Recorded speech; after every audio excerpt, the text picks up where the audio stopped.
ಕಳೆದ ವಿಡಿಯೋದಲ್ಲಿ ನಾವು ಕಲಿತ ಪರಿಕಲ್ಪನೆಗಳನ್ನು ಜನರಲ್ ಆಗಿ ಹೇಗೆ ಮಾಡುವುದು ಅಂತ ನೋಡೋಣ.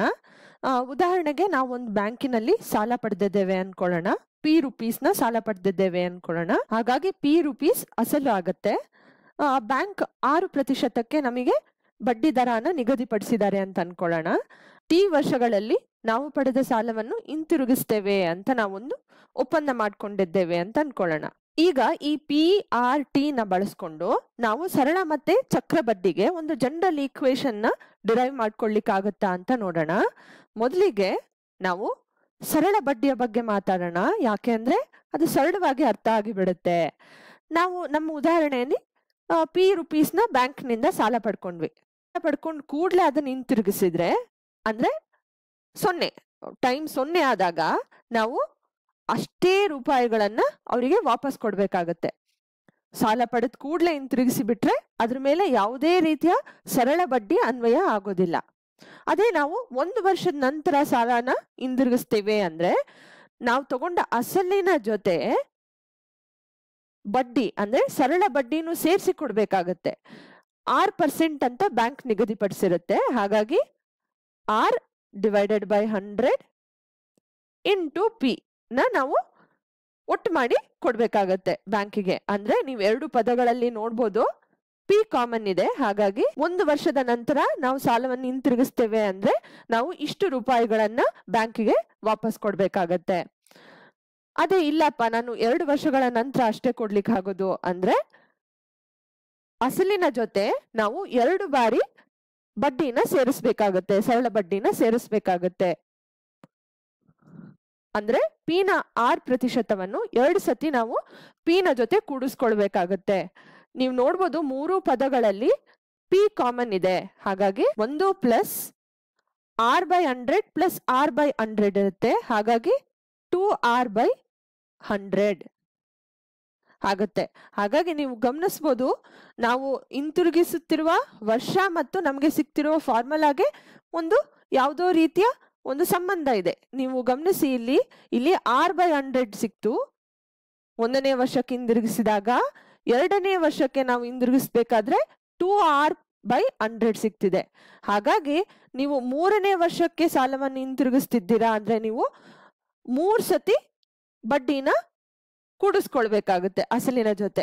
ಹಾಗಾಗಿ ನಿಮಗೆ ಸಿಕ್ಕುವ ಮೊತ್ತ ಬಂದು P ಟೈಮ್ಸ್ 1 ಪ್ಲಸ್ 3 R/100 ಆಗಿರುತ್ತೆ. ಅದೇ ರೀತಿ ನೀವು 5 ವರ್ಷಗಳ ನಂತರ ಸಾಲವನ್ನು ಹಿಂದಿರುಗಿಸ್ತೀರಾ ಅಂತ ಭಾವಿಸಿ. ಆಗ ನಿಮ್ಮ ಫಾರ್ಮುಲಾ ಏನಾಗಿರುತ್ತೆ ಅಂತ ಒಮ್ಮೆ ಪ್ರಯತ್ನ ಪಡ್ತೀರಾ? Excellent. P into 1 plus 5R/100 ಆಗಿರುತ್ತೆ. ನಾವು ಜನರಲ್ ಆಗಿ ಹೇಳೋದಂದ್ರೆ ಸರಳ ಬಡ್ಡಿಯಲ್ಲಿ ಮೊತ್ತ ಬಂದು P into 1 plus T into R/100 ಆಗಿರುತ್ತೆ. ಈಗ ಒಂದು ಉದಾಹರಣೆಯ ಮುಖಾಂತರ ಇದನ್ನು ಇನ್ನಷ್ಟು ಅರ್ಥ ಮಾಡ್ಕೊಳ್ಳಿಕ್ಕೆ ಪ್ರಯತ್ನ ಪಡೋಣ. ನಾವು ಈಗ ಬ್ಯಾಂಕಿನಲ್ಲಿ 10,000 ರೂಪಾಯಿಗಳನ್ನ ಸಾಲ ತಗೊಂಡಿದೀವಿ ಅಂತ ಅನ್ಕೊಳ್ಳೋಣ. ಬ್ಯಾಂಕ್ 10% ಪ್ರತಿ ವರ್ಷಕ್ಕೆ ಸರಳ ಬಡ್ಡಿ ಕೊಡಿ ಅಂತ ಹೇಳ್ತಿದೆ ಅಂತ ಅನ್ಕೊಳ್ಳೋಣ. ನೀವಿಲ್ಲಿ ಒಂದ್ ವಿಷಯ ಗಮನಿಸ್ಬೇಕು, ಇದನ್ನ ಬ್ಯಾಂಕೇ ನಿರ್ಧಾರ ಮಾಡುತ್ತೆ. ಅಂದ್ರೆ ನಾವು ಎಲ್ಲಿಂದ ಸಾಲ ತಗೊಳ್ತೀವೋ ಅಥವಾ ಎಲ್ಲಿ ಠೇವಣಿ ಮಾಡ್ತಿದ್ದೀವಲ್ಲ ಆ ಒಂದು ಸಂಸ್ಥೆನೇ ನಿರ್ಧಾರ ಮಾಡುತ್ತೆ. ಅಂದ್ರೆ ಯಾವ ರೀತಿ ನಿರ್ಧಾರ ಮಾಡ್ತಾರೆ ಅವರು ಅಂದ್ರೆ ಹೌಸಿಂಗ್ ಲೋನಿಗೆ ಬೇರೆ ತರದ್ದು ಬಡ್ಡಿ ದರ ಇರುತ್ತೆ, ಎಜುಕೇಶನ್ ಲೋನಿಗೆ ಬೇರೆ ತರ ಇರುತ್ತೆ. ಹಾಗಾಗಿ ಇದು ಪೂರ್ವ ನಿರ್ಧಾರಿತವಾಗಿರುತ್ತೆ. ಮತ್ತೆ ನಾವು 3 ವರ್ಷಗಳಲ್ಲಿ ಈ 10,000 ರೂಪಾಯಿಗಳು ಮತ್ತು ಸರಳ ಬಡ್ಡಿನ ಕೂಡಿಸಿ ಕೊಡ್ತೇವೆ ಅಂತ ಒಂದು ಒಪ್ಪಂದ ಮಾಡ್ಕೊಂಡಿರ್ತೇವೆ. ಹಾಗಾಗಿ ನಮಗೆ ಸಿಕ್ಕ ಫಾರ್ಮುಲಾನ ಪ್ರಕಾರ 3 ವರ್ಷಗಳ ನಂತರ ಕೊಡೋದಾಗಿರೋದ್ರಿಂದ ನಾವು ಕೊಡ್ಬೇಕಾಗಿರೋ ಮೊತ್ತ A ಬಂದು P ಇಂಟು 1 ಪ್ಲಸ್ 3 R/100 ಆಗಿರುತ್ತೆ. ಈಗ P ಮತ್ತು R ನ ಜಾಗದಲ್ಲಿ 10,000 ಮತ್ತು 10 ನಾವು ಆದೇಶ ಮಾಡಿದ್ರೆ ಹೀಗೆ ಸಿಕ್ಕತ್ತೆ. 10 ಒಂದ್ಲಿ 10, 10 ಹತ್ಲಿ 100. ಇದನ್ನ ಸರಳ ಮಾಡ್ಕೊಳ್ಳೋಣ. ಅಂದ್ರೆ ಲಾಸಹವನ್ನ ಕಂಡುಕೊಳ್ಳೋಣ. ಲಾಸಹ ಬಂದು 10 ಆಗಿರೋದ್ರಿಂದ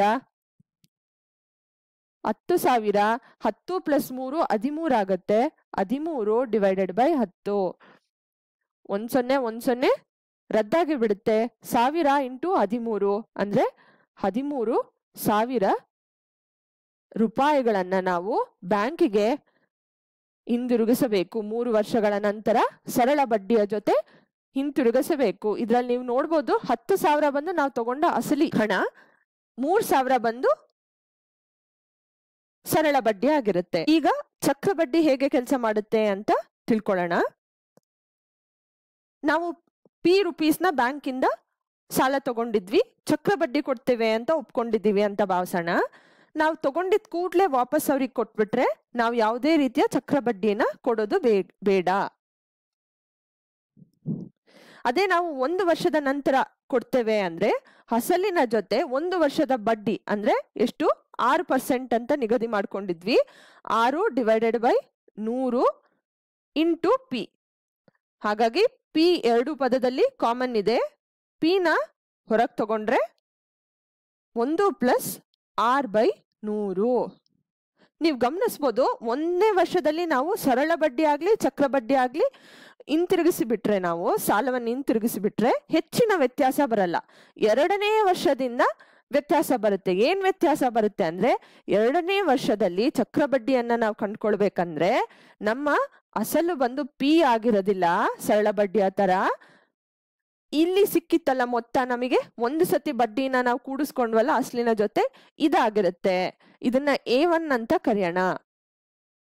ಹಾಗಾಗಿ 2ನೇ ವರ್ಷದಲ್ಲಿ ನಾವು ಹಿಂತಿರುಗಿಸ್ತಿದ್ದೇವೆ ಸಾಲವನ್ನ ಚಕ್ರ ಬಡ್ಡಿಯಲ್ಲಿ ಅಂದ್ರೆ A1 + R% ಅಂದ್ರೆ 6/100 ಇಂಟು A1 ಆಗುತ್ತೆ. A1 ನ ಜಾಗದಲ್ಲಿ ನಾವು P × 1 + R/100 ನ ಆದೇಶ ಮಾಡಿ ನೋಡ್ಕೊಂಡ್ರೆ ನೀವು ನೋಡ್ಬೋದು P × 1 + R/100 ಕಾಮನ್ ಇದೆ. ಹಾಗಾಗಿ ಅದನ್ನ ಹೊರಗೆ ತಗೊಳ್ಳೋಣ.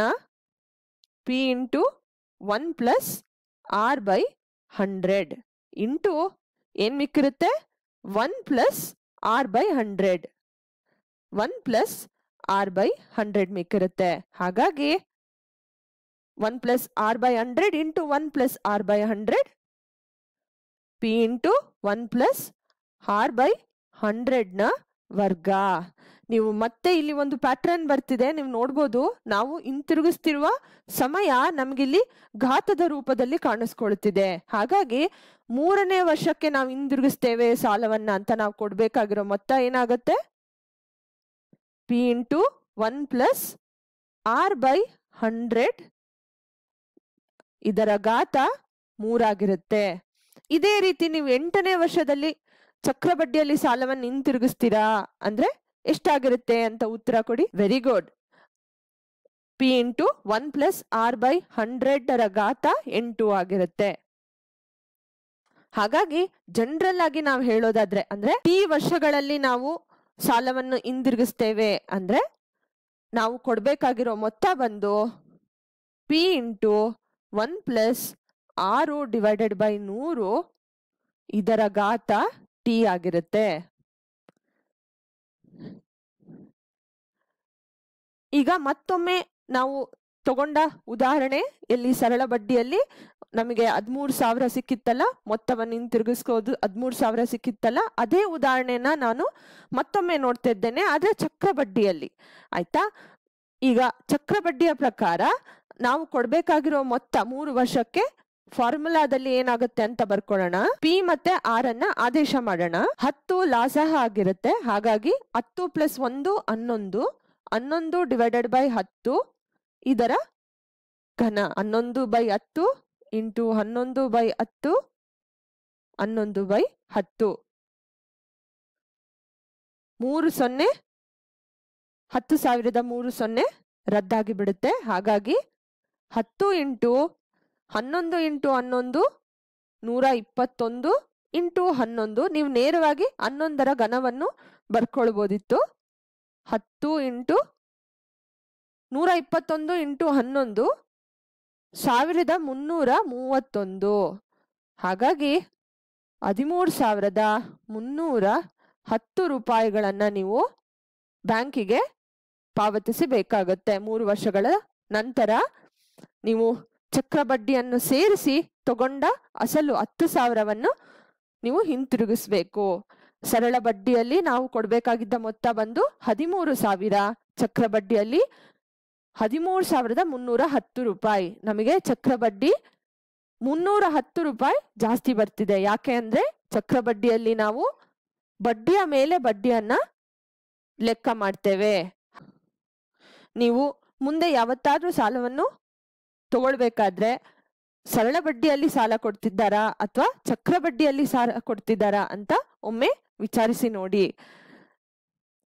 ಈಗ ಮತ್ತೊಮ್ಮೆ ಮೆಲ್ಕು ಹಾಕೋಣ. ಸರಳ ಬಡ್ಡಿಯಲ್ಲಿ ಮೊತ್ತ ಬಂದು P into 1 plus T into R/100 ಆಗಿರುತ್ತೆ. ಮತ್ತು ಚಕ್ರ ಬಡ್ಡಿಯಲ್ಲಿ ನಾವು ಕೊಡಬೇಕಾಗಿರುವ ಮೊತ್ತ